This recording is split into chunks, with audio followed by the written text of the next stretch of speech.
If the thought of Trump makes you foam at the mouth with rabid rage, you will not like this documentary. Then again, you weren't going to watch it anyway.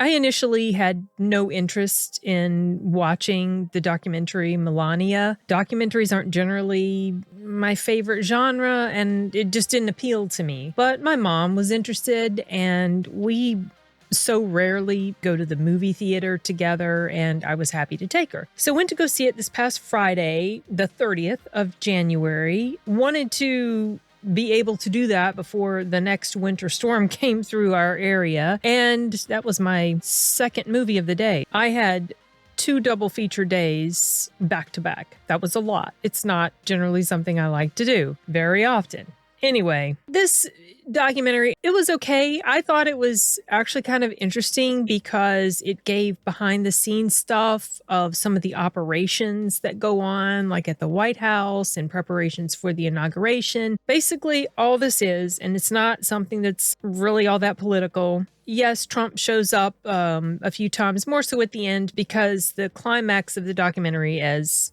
the inauguration day. But basically, it just follows Melania the 20 days leading up to Inauguration Day, showing her preparations for all of that and all the stuff that she's responsible for doing and all her meetings with all these different people, like her fashion designer folks and the people that helped her plan out the candlelight ball or whatever the hell it was called, and meetings that she had with people that she was interviewing for jobs, you know, working for her, a Zoom call or whatever she had with President Macron's wife and showing the stuff that they were working on together. And so I thought that sort of stuff was fascinating. I like behind the scenes things. This is why I like to watch a lot of behind the scenes stuff for different movies that I really like and listen to audio commentaries because you just pick up some interesting things. And I felt like this was kind of similar in that regard. It was interesting to get a perspective of things that we see in the news, but we see events leading up to these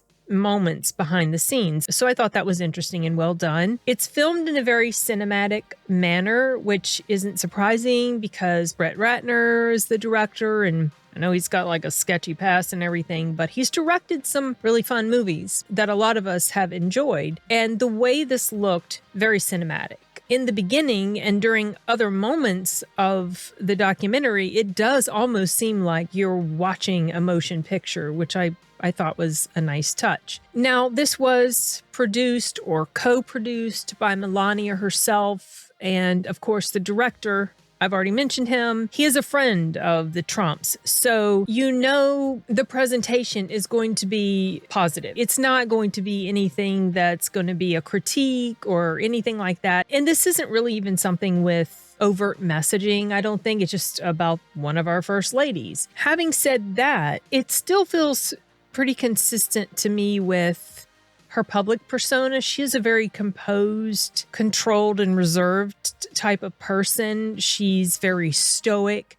She's very stony with her expressions a lot of times. I have read that that's something that she has instilled in Barron, which is why he doesn't show a ton of emotion either. And she talks a lot in here about her mother and her father. She had a very close relationship with her mother. She talks about the death of her mother, which apparently had happened like an exact year before the funeral of President Carter. So she talked about that and how that was a, pretty sad day for her. And she has a lot of admiration and respect for her mother. And that seemed pretty obvious when you're watching this. Her mother was also in the fashion industry in some way or another, like Melania. Melania was a model. Melania also apparently had some sort of education in architecture or whatever, which I didn't realize that. So her familiarity with these types of things is a very good asset for her with regard to the things that she does as First Lady. Despite the fact that she still is presented as very composed and very stoic and kind of very stony in certain ways in this documentary, there are moments, there are these little glimmers of subtle humor that shine through and tenderness that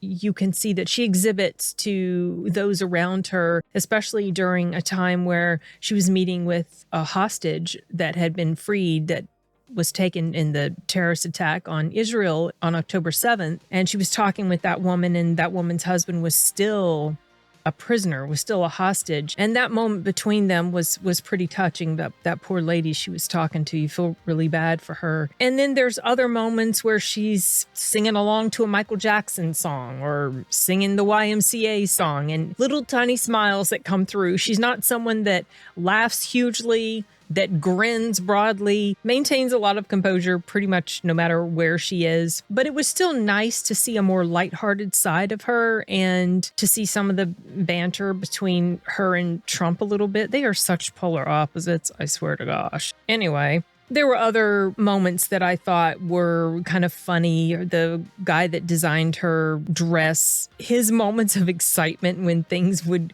work out well, or when everything's coming together and it looks great and he's just so excited. You can tell that guy loves his job a lot. Generally speaking, this is a rather inoffensive documentary. It's not something that's hugely profound or has some sort of cause it's fighting for. It's just a very polished cinematic presentation of 20 days in the life of an incoming First Lady for the second time. And that's pretty much it. It's probably best appreciated as just a basic sort of process documentary rather than anything that's making some sort of political statement. Some people might argue that it is just presenting her in a positive way, and presenting Trump in any sort of positive way is making some sort of political statement. Well, whatever. If you really feel that way about it, then it doesn't matter what anybody says. You're not going to care for it either way. So whatever. This isn't meant for you, like Brie Larson says. But yeah, it's okay. It's all right. I didn't hate it. I enjoyed it more than a couple of the other films watched over the past 2 days. It's probably my second favorite of the 4 films that I watched, which was Iron Lung, Shelter, Send Help, and then Melania. That kind of surprised me because I didn't expect it. I mean, I figured it'd be interesting, whatever. Didn't think it would be boring, and